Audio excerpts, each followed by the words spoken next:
L'été polaire, et il nous concerne ici aussi sur la Méditerranée, y compris dans la chaleur méditerranéenne, et j'allais dire notamment parce qu'il y a la chaleur méditerranéenne.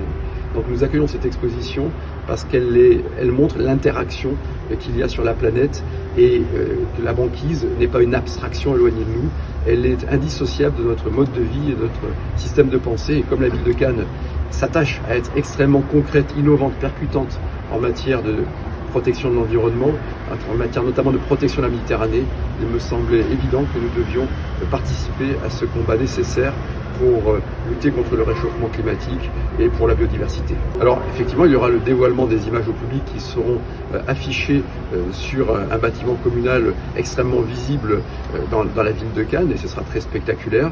Et puis parallèlement, nous essaierons de travailler avec les librairies pour que les ouvrages concernant le pôle, à la fois par la poésie, la littérature, mais aussi la science et la prise de conscience, soient mis en exergue. Et enfin, nous réfléchissons à diverses actions de communication qui pourront relayer utilement, à la fois sur les publications locales et sur les réseaux sociaux, cette belle démarche. Ce que j'espère susciter, c'est bien sûr de l'intérêt, et que nous contribuons, comme toutes les autres villes partenaires, à cette chaîne de prise de conscience absolument nécessaire. Et puis les valeurs, ce sont les valeurs tout simplement du bon sens et de la nécessaire action. D'abord du sentiment de co-responsabilité à l'égard du devenir de la banquise, donc de notre planète.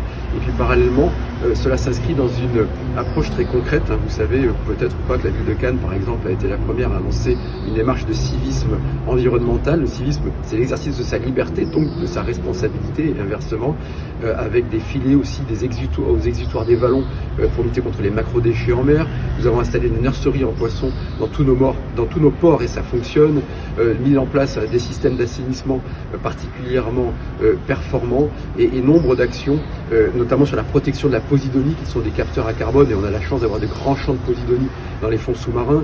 Nous attaquer aux pollutions des croisières et de la haute plaisance, et d'essayer de trouver un juste équilibre entre développement économique et préservation écologique. Mieux que ça, de faire de l'argument écologique un argument de croissance. Et bref, voilà les valeurs que nous essaierons de faire passer avec tant de choses à dire, et nous sommes donc très très heureux de nous inscrire en cohérence avec cette démarche, je le disais, absolument nécessaire.